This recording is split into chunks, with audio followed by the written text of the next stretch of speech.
Guys, myself Papanpreet Kaur. So as you all know, we are going on our chapter 2, the flower, from the class 6 Selena Conki's biology. And I hope you all learned and understood everything properly what we have learned in the part 1 and part 2. So now we are going to start our new part 3, from the topic the fruit. In the last part we have learned till the fertilization, and now we are going to start from the new topic, the fruit. So before starting this topic, do like, share and subscribe my channel and turn on the bell icon to get the notification of other chapters and parts of those chapters. So I hope you all understand, and now we are going to start this. So if anyone arises any type of doubt, you can comment in the comment box easily and I will clear it in the doubt video. So comment it. Okay, now we are going to start. We have learned the fertilization and now our topic is the fruit. The fruit a fruit is the ripened ovary. Fruit जो होता है वो एक ripened ovary होती है. For most people, ज़्यादातर लोगों के लिए a fruit is a sweet fleshy edible plant. Fruit जो है मीठा फ्लैशी एडिबल प्लांट का पार्ट होता है. Tomato, pea and pumpkin are also fruits of a plants. Tomato, pea और पम्पकिन ये भी प्लांट के फ्रूट्स है. Also they are commonly called vegetables, लेकिन इन्हें जो है ज़्यादातर वेजिटेबल्स कहते हैं. Vegetables is any edible part of a plant. Vegetables जो है कोई भी प्लांट का जो है कोई भी एडिबल पार्ट होता है. रूट, स्टेम, लीफ और fruit which can be eaten either raw or cook. जिसे जो है हम कच्चा भी खा सकते हैं और पका कर भी खा सकते हैं. Apple and pear are different kinds of fruits. Apple और पियर जो है अलग अलग प्रकार के फ्रूट्स हैं. In these the thalamus of the flower. इसमें जो फ्लावर का थैलेमस होता है becomes the main fleshy part of the fruit which we eat. वो जो है एक मेन फ्लैशी पार्ट बन जाता है फ्रूट का, जो कि जिसे हम खाते हैं. while the ovary remains a small central part containing seeds. लेकिन जो ओवरी होती है वो स्मॉल सेंट्रल पार्ट होता है जिसके अंदर सीड्स कंटेन होती हैं. Such fruit are called false fruit. ऐसे फ्रूट्स को हम फॉल्स फ्रूट कहते हैं, just like apple figure 2.6. Now parts of a fruit. A fruit contains 2 parts. Fruit के 2 पार्ट्स है. अ पेरिकार्प यहाँ पे fruit wall and the seeds. Our 2 parts is pericarp यहाँ slash fruit wall and the seeds. Now our first part is pericarp. Pericarp. The pericarp और fruit wall develops from the wall of the ovary. Pericarp और यह fruit wall जो है ये ovary के wall से develop होती हैं. इट में भी थिक और thin depending on the kind of fruit. ये जो है मोटी भी हो सकती है और पतली भी हो सकती है. ये फ्रूट किस तरह का उस पर डिपेंड करती है. In tomato and papaya it is soft and fleshy. Tomato और पपाया में ये जो है सॉफ्ट एंड फ्लैशी होती है. वाइल इन ग्राम, लेकिन ग्राम में इट इज़ चाहिए ड्राई होती है. The pericarp contains 3 part. Pericarp के 3 पार्ट्स होते हैं, epicarp, mesocarp and endocarp. Now epicarp. The outer thin protective covering of the fruit is called epicarp. जो बाहर वाली आउटर थिन पतली प्रोटेक्टिव कवरिंग होती है फ्रूट की, उसे हम एपिकार्प कहते हैं. Mesocarp it is the sweet fleshy edible middle layer. ये स्वीट फ्लैशी मीठी और फ्लैशी एडिबल मिडल लेयर होती है. And now third one is endocarp. ये जो है it is the inner hard part. ये अंदर वाली लेयर होती है फ्रूट की, दैट कंटेन सीड, जिसके अंदर सीड्स होती हैं. Fleshy fruit and dry fruit. A fleshy fruit and dry fruit. A fleshy fruit is one in which the entire pericarp is soft and fleshy. Fleshy fruit वो है जिसका जो पूरा pericarp होता है वो सॉफ्ट और फ्लैशी होता है. एग्जाम्पल जैसे कि grape, tomato, papaya etcetera. In the case of mango, cherry और प्लम. अगर हम देखें मैंगो, चेरी और प्लम में, the epicarp and mesocarp are pulpy. जो एपिकार्प और मेसोकार्प होता है वो पल्पी होता है, but the endocarp is hard and encloses the seed. लेकिन जो उसका एंडोकार्प होता है वो हार्ड होता है और उसके अंदर सीड्स होती हैं. And in a dry fruit में क्या है, the pericarp is not pulpy. Pericarp जो है पल्पी नहीं होता एंड इनक्लोजेस द सीड्स. इसके अंदर सीड्स होते हैं. Example in the pea pod में the pod is the pericarp. Pod जो होता है वो पेरिकार्प होता है and the pea is the seed which is enclose within. और पी जो है सीड होती है जो कि अंदर इनक्लोज होती है. In a walnut the hard shell is a pericarp. और वॉलनट में जो हार्ड शेल होती है, वॉलनट के जो ऊपर वाला हार्ड शेल होती है वो पेरिकार्प होती है enclosing the edible walnut seed, और उसके अंदर जो एडिबल जो हम लोग खाते हैं वॉलनट सीड्स वो इनक्लोज होती है। Now functions of a fruit, fruit के फंक्शंस क्या है? Functions of a fruit, it protect seeds from the unfavourable environmental conditions. ये जो है सीड्स को, फ्रूट जो सीड्स को जो है प्रोटेक्ट करता है। अनफेवरेबल मीन्स जो इन्वायरमेंटल कंडीशंस सीड्स के लिए सही नहीं है, वो हार्म कर सकते हैं सीड्स को, उससे ये उन्हें प्रोटेक्ट करता है।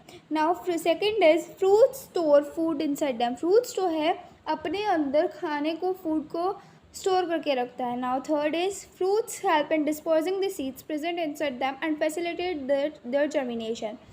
फ्रूट्स जो है, जो सीड्स उसके अंदर होती है, फ्रूट के अंदर जो सीड्स होती हैं उन्हें डिस्पर्स करने में मदद करते हैं और फैसिलिटेट और अपना जर्मिनेशन होने के लिए उसे फैसिलिटेट करते हैं। Now the seed, the ovules after fertilisation develop into seeds.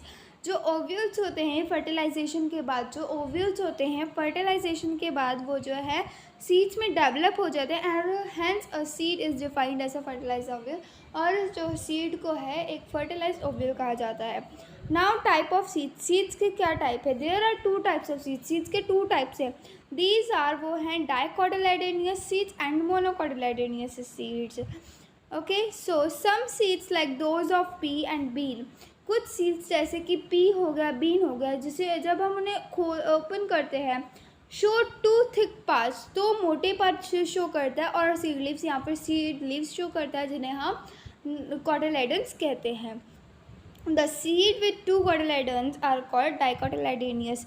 जो सीड होती है जिसके दो कोटिलेडन्स होते हैं उसे हम डाइकोटिलेडोनियस कहते हैं। Di means two. Now second, some seeds have only one seed leaf, कुछ सीड्स के पास सिर्फ एक सीड लीफ होती है, ऐसे मेज, जैसे कि मेज में होती है।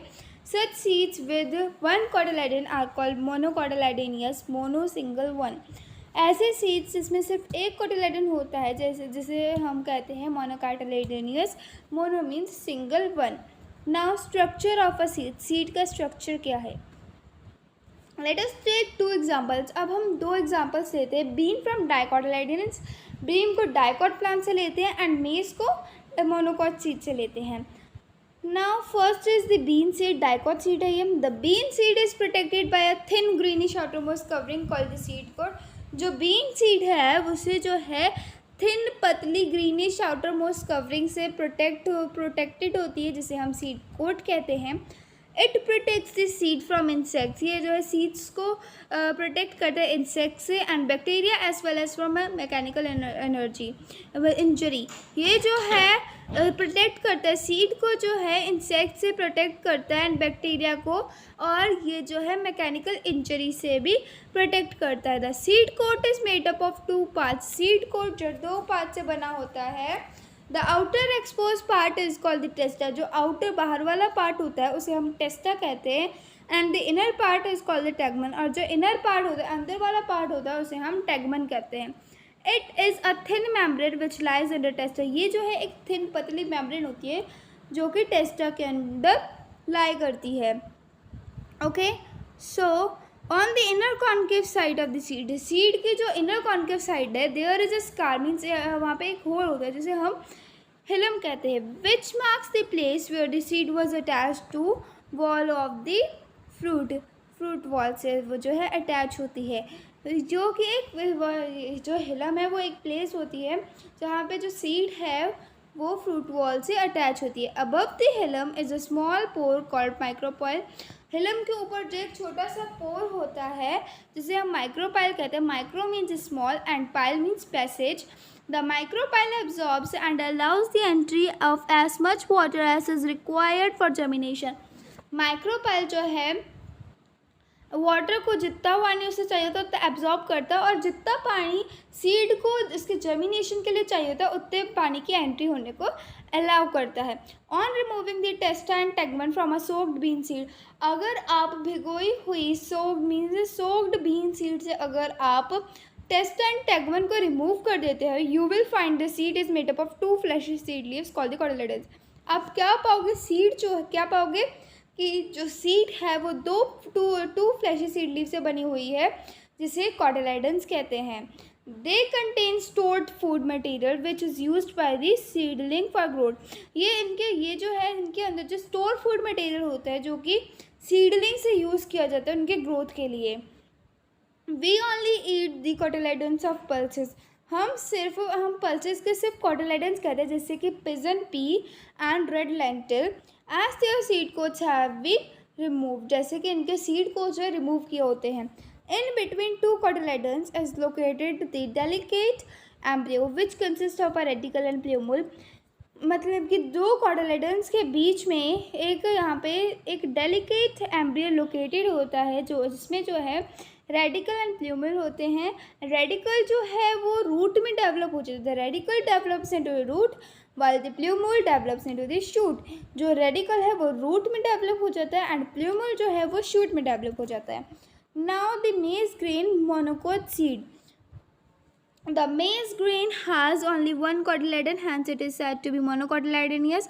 maize grain के पास सिर्फ एक cotyledon होता है, इसीलिए इसे जो है monocotyledonous कहते हैं। Cut open a soaked maize grain through their middle and study its one half as shown in figure 2.10. अब आपको जो मेज ग्रेन है भिगोया हुआ आपको मेज ग्रेन लेना है और उसको मिडल से कट करना है और उसको खोलना है, फिर पढ़ना है, जैसे कि आपको फिगर 2.10 में दिखाया गया है। Okay, so the maize grain is almost triangular in shape. जो मेज ग्रेन है वो ज़्यादातर जो है ट्रायंगुलर शेप में होगा। The lower narrow end of the grain is yellowish white in colour whereas the upper broad part is dark yellow in colour. जो लोअर नैरो एंड होगा ग्रेन का वह येलोइश वाइट कलर में होगा, जबकि जो अपर ब्रॉड पार्ट होगा वो डार्क येलो कलर में होगा। The seed coat of the maize grain is fused with the pericarp और फ्रूट वॉल। जो सीड कोट होती है मेज ग्रेन की, वो पेरिकार्प या फ्रूट वॉल्स के साथ फ्यूज हो जाती है। जो सीड कोट होती है मेज ग्रेन की वो पेरिकार्प या फ्रूट वॉल के साथ फ्यूज हो जाती है। This is a thin membranosus layer. ये जो पतली मेम्ब्रेनियस लेयर होती है and forms the outermost part, और ये आउटरमोस्ट पार्ट बनाती है। The upper larger part of the maize grain is called the endosperm. जो ऊपर वाला अपर लार्जर पार्ट होता है मेज ग्रेन का उसे हम एंडोस्पर्म कहते हैं। It stores food in the form of starch. ये जो है स्टार्च की फॉर्म में खाने को स्टोर करते हैं। Surrounding this is protein rich layer called the aleurone layer. इनके सराउंडिंग में जो एक प्रोटीन रिच लेयर होती है जिसे एल्यूरिन लेयर कहते हैं। The lower portion is the cotyledon. जो नीचे वाला पोर्शन होता है वो कोटिलेडन होता है। The cotyledon contains the embryo which is made up of the radicle and plumule. और कोटिलेडन जो है वो उसमें जो है एम्ब्रियो होता है और एम्ब्रियो जो है रेडिकल एंड प्लूमल से बना होता है। We always use the term maize grain as the seed coat is fused together with the pericarp. हम लोग हमेशा जो है मेज ग्रेन जो है एक सीड कोट की तरह यूज़ करते हैं जो कि पेरिकार्प के साथ फ्यूज होता है। Now difference between a bean seed and maize grain we have studied. अब हम लोग अभी पढ़ चुके हैं bean seed and maize grain में। अब आप ये खुद पढ़ सकते हो, रीड इट बाय योरसेल्फ। जो हम लोगों ने अभी पढ़ा है वही है इसमें। अगर आपको कोई भी डाउट होता है इस डिफरेंस में, you can comment, I will clear it. Okay, read it by yourself. Now germination, the process by which the embryo in this seed becomes active in the presence of water, air and suitable temperature। ये जो है germination, ये एक process है जिससे जो embryo होता है सीड में वो एक्टिव हो जाता है। किसके प्रेजेंट में? वाटर, एयर और सुटेबल टेम्परेचर के प्रेजेंट में एक्टिव हो जाता है। And grows into a young plant is called termination. और एक यंग प्लांट में ग्रो करते हैं जिसे टर्मिनेशन कहते हैं। Most plants grows from seeds, marigold, mango, apple, wheat, gram plants etcetera. ज़्यादातर जो प्लांट्स होते हैं वो सीड से ग्रो करते हैं, जैसे कि marigold, okay, and marigold, mango, apple, wheat, gram plants ये etcetera. Begin their life from seed. ये जो है सीड से अपनी लाइफ बिगिन होती है, ये भी सीड से ग्रो करते हैं। When a seed is sown, जब सीड को हम सोन करते हैं, it sprouts and produces a seedling which then grows into a mature plant. ये जो स्प्राउट होती हैं और अपनी सीडलिंग्स को प्रोड्यूस करती है जो कि बाद में जो है एक मैच्योर प्लांट में ग्रो करती हैं। This plant again produces flowers, और ये प्लांट दोबारा फ्लावर्स को प्रोड्यूस करता है, फ्रूट्स को प्रोड्यूस करता है एंड सीड्स को। Some plants like wheat and marigold produces seeds only once in a year. कुछ प्लांट्स जैसे कि वीट मैरीगोल्ड होगा, ये सीड्स को सिर्फ एक ही बार प्रोड्यूस करते हैं एक साल में एंड डाई आउट, फिर मर जाते हैं। While other continue to produce seeds for many years such as mango, apple, etc. लेकिन जो बाकी होते हैं वो सीड्स को प्रोड्यूस करते हैं काफ़ी ईयर्स के लिए, जैसे कि मैंगो, एप्पल एट्सेट्रा हो गया। The process by which N एम्ब्रो with in the seed becomes active and grows into a young plant is called germination.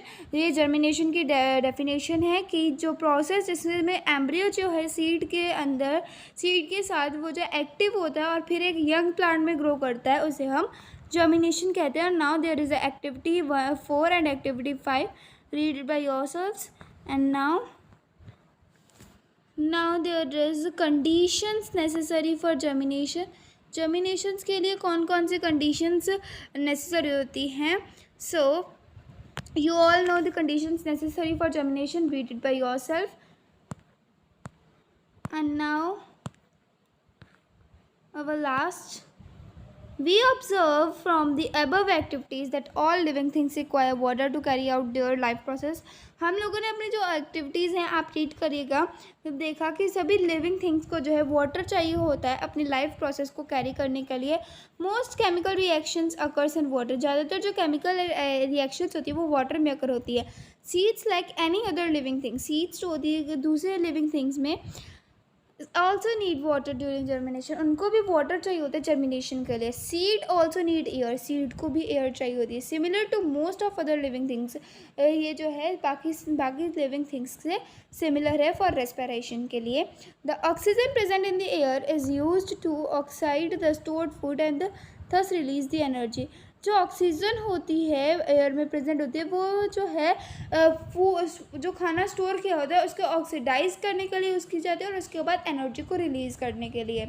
This energy is required for the growth of the embryo, और यही energy जो है embryo की growth के लिए चाहिए होती है। A suitable temperature is necessary for all chemical activities assisted by enzymes. ये सुटेबल टेम्परेचर चाहिए होता है, ये सभी केमिकल एक्टिविटीज़ जो कि एंजाइम्स के द्वारा असिस्ट की जा रही हैं उसके लिए ये नेसेसरी होता है। Enzymes are inactive at low temperature, enzymes जो है लो टेम्परेचर पर इनएक्टिव होते हैं and get destroyed at higher temperature, और अगर बहुत ज़्यादा टेम्परेचर हो जाए तो ये डिस्ट्रॉय हो जाते हैं। They act best at a temperature between 35 degree and 40 degree Celsius. जो एंजाइम्स होते हैं वो ज़्यादातर जो है बहुत मतलब कि अच्छा काम करते हैं 35 डिग्री सेल्सियस और 45 डिग्री सेल्सियस के बीच में।